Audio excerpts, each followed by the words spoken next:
à soutenir la chaîne pour me soutenir, hein. À rejoindre la chaîne, pardon. Bref, donc tout d'abord, faut savoir que ça fait assez longtemps que je veux faire cette vidéo, mais je savais pas trop comment l'aborder, ou est-ce que je vous parlerai de ça ou pas. Mais je me suis dit que bon, c'est quand même un sujet important et qu'on vit des temps, des périodes difficiles. Donc voilà, j'ai pas envie de vous faire des vidéos GTA en mode normal, genre des vidéos SMR normales. Alors que dans ma tête, je suis en mode ça pue la merde, frère, tu vois. Enfin, la situation actuelle du monde pue la merde, voilà. Mes vidéos GTA elles sont très bien, tu vois, t'inquiète. Donc, comment, par où commencer? Donc, je tiens à préciser qu'on va survoler le sujet. Enfin, on va pas aller dans des bails genre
guerre, tu vois, il y a même l'armée qui est obligée de rationner de rationner l'essence pour pas que les gens ils s'entretuent entre eux, tu vois. Donc déjà pour te montrer que rien que il manque une ressource, un genre de l'essence, mec. Gros bordel, tu vois. Alors que là ça fait 2 semaines même pas, tu vois. Donc tu vois, les gens, on est hyper dépendants d'eux. Avec la mondialisation, tout le monde est dépendant des autres, tu vois. Chacun est dépendant des autres. Tu vois, il va ramener du charbon. L'autre, il va ramener de la bouffe. L'autre, de l'électricité. L'autre, de l'essence, tu vois. Du pétrole. Et s'il y a un problème quelque part, bam, ça part en couille, tu vois. Donc je sais pas encore combien de temps ça va durer, mais déjà il y a ce bordel, tu vois. Et pire encore, en Chine. Donc c'est vrai, vraiment la Chine c'est l'atelier du monde, tu vois, c'est vraiment là où il y a plein de produits qui sont produits. Bon, je vous apprends rien, tu vois, mais bref, faut remettre les points sur les i, tu vois. Là-bas ils ont des putains de coupures d'électricité parce que il manque de charbon et tout. Genre ils produisent leur électricité avec le charbon. Et il manque de charbon du coup dans pas mal de régions. Il y a des coupures de courant, du coup ça fait un problème dans la chaîne d'approvisionnement. Du coup ça fait des retards pour la production de certains produits. Et donc ça va mener à des pénuries. Et une décroissance aussi. Et aussi une montée des prix, une inflation, tu vois. Donc il y aura pas mal de trucs qui seront en rupture de stock, tu vois. Et les gens ils vont paniquer, ils vont paniquer.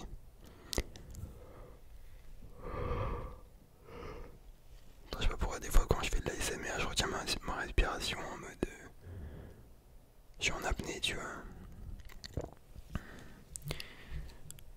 Bon déjà il y a ça, il y a aussi un bail en mode alors attendez, Chine. Voilà, il y a aussi le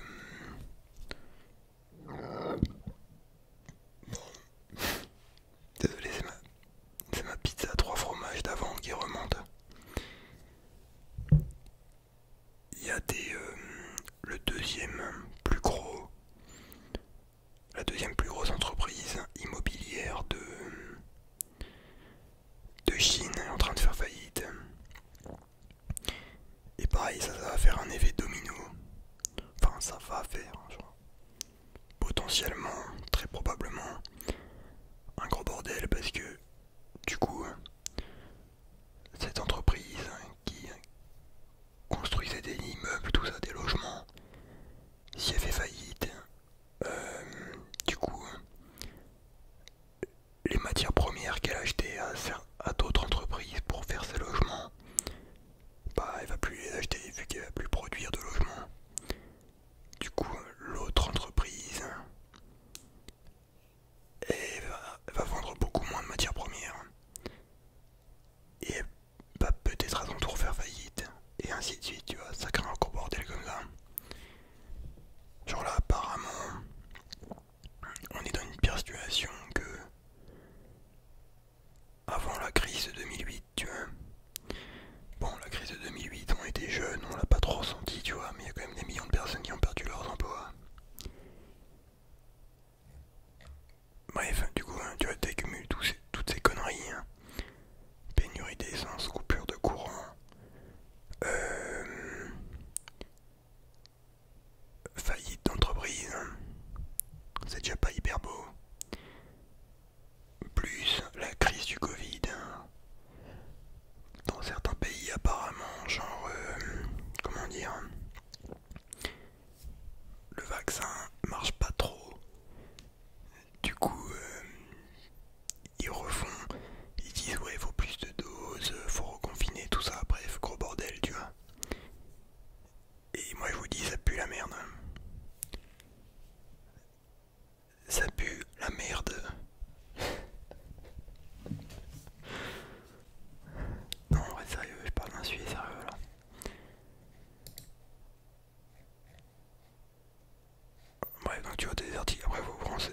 renseigner, tu vois, je vous montre juste vite fait.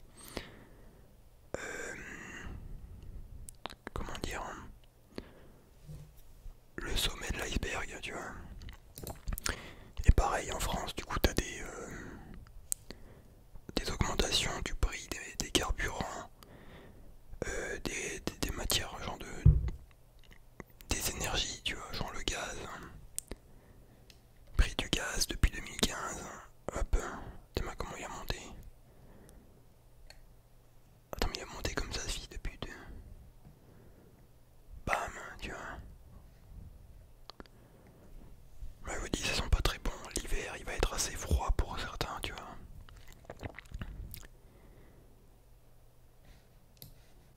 Donc voilà, posez-vous aussi la question, comment ça se passe si demain il n'y a plus internet? Bon, pas plus internet définitivement, tu vois, mais imagine juste qu'il n'y ait plus internet pendant 2 semaines. Le bordel que ça va faire, tu vois. Ou même, imagine il n'y a plus de courant pendant 2 semaines. Il y a un putain de blackout, aucune lumière à l'extérieur. D'ailleurs, pour ceux qui ont déjà joué à Watch Dogs, vous devez connaître blackout, le terme. Quand tu coupes le courant de toute la ville, il y a tout qui est noir après. Mais imaginez juste le bordel. Pillage, vol, meurtre, le SAMU qui répond plus. Tu peux plus te réchauffer à bouffer. Enfin, ça dépend de ce que t'as comme truc. Tu peux plus charger ton téléphone. Tu peux plus. Gros bordel, on est hyper dépendant de l'électricité, tu vois. Et d'internet aussi. Donc, comment ça va se passer le jour où ça va arriver, tu vois? Bon, il y en a qui pensent que ça va pas arriver, tu vois. Moi, je pense que ça va arriver. Et quand ça va arriver, il faudra faire très attention, il faudra être prêt, tu vois. Pareil, électricité. Bon, ça monte depuis 2006 tout le temps, mais bref, tu vois, ça monte aussi. C'est quoi ça? Carburant à la pompe. Bon, tu vois, là, ça avait crash. En mars 2020, quand il y a eu les confinements et que du coup plus personne roulait, ça avait crash sa mère. Tac, après ça remontait. Du coup là on est à... Dites-vous, on est au même niveau que... Attends, c'était quand? C'était en 2018. Ouais, quand il y avait eu les gilets jaunes là.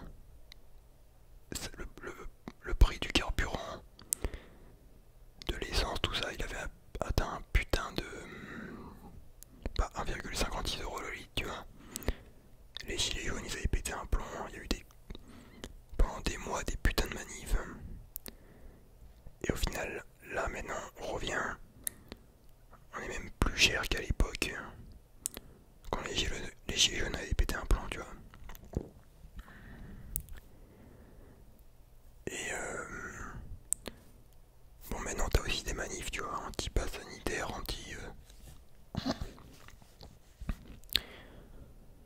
Bref, tu vois, tout est rassemblé, genre il y a une putain de tension dans le pays, en France, tu vois. Et pas que en France. Bref, et je voulais finir par vous montrer un graphique. Bon, je pense que vous connaissez, c'est la courbe de Yankovici. Bon, ce mec, il y en a qui l'aiment, il y en a qui l'aiment pas, mais en gros, voilà, il a fait une sorte de modèle que voici. Et donc, d'après lui, nous on est voilà, en 2020, on est vraiment à l'intersection dans la période durant laquelle la production des services, la production industrielle et la nourriture et les ressources baissent tout en même temps. Donc ça commence à puer la merde.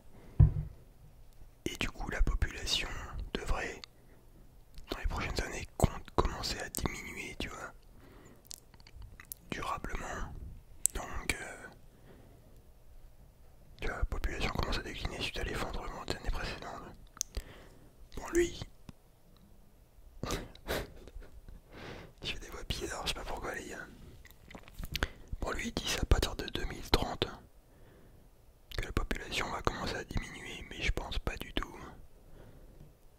Je pense l'année prochaine, dans les prochaines années, très rapidement là, ça va commencer à partir en couille. Et ouais, en 2030, ça sera pas très beau à voir, tu vois. Bon, là, je vous ai vraiment fait un petit résumé bordélique, tu vois. Après, je pourrais vous montrer plein de vidéos et de bails, mais voilà, on est sur YouTube et tout, et je veux pas trop. Comment dire? Je préfère d'abord introduire ça tranquillement, et après, limite, si vous voulez d'autres vidéos sur l'effondrement, ouais, on peut voir ça, tu vois, on peut s'arranger, tu vois. Mais bref, tout ça pour dire que faut quand même commencer à se préparer, je pense. Faut pas se dire rester dans son confort et se dire que ouais, ça va bien se passer. Non, moi je suis optimiste pour l'avenir. Genre les gars, genre je vous dis, ça fait 70 ans environ depuis la Seconde Guerre mondiale qu'on a eu une période de paix à peu près mondiale, tu vois. Et là, on va se remanger un putain de choc dans la gueule. Un coup de pied dans la fourmilière, tu vois, et ça va partir en couille. Donc, je veux pas non plus vous dire de paniquer, mais je veux pas non plus vous dire de ne pas paniquer, tu vois, faut juste savoir être prêt au pire à chaque fois, tu vois. Après, ça dépend de votre situation, si, voilà, si vous êtes étudiant, tout ça, genre dans une grande ville, que vos parents, pareil, ils habitent dans une grande ville, bon, c'est pas... tu vois, ça dépend de la situation de chacun, mais il faut juste se dire que à tout moment, il y a tout qui peut s'arrêter, tu vois. Genre, ok, là tu flippes parce que la semaine prochaine t'as un examen ou une connerie, tu vois, mais dis-toi quand même que à tout moment, genre, tout ce bordel, ça peut s'effondrer. Et mon gars, et là, ton examen, t'en auras plus rien à foutre, t'auras juste peur pour ta vie, pour ta survie en fait, tu vois. Donc, faut quand même prendre des précautions, tu vois. Voilà. Je sais pas pourquoi je rigole, parce que je me vois dans la caméra. Bref, j'espère que vous aurez kiffé cette petite vidéo un peu red pill. Dites-moi vos retours en commentaire. Et voilà, parce que je trouve qu'au bout d'un moment, il faut arrêter de déconner, il faut s'attaquer aux sujets sérieux, tu vois. Donc je trouvais ça très intéressant à faire comme vidéo. Bref, sur ce, je vous dis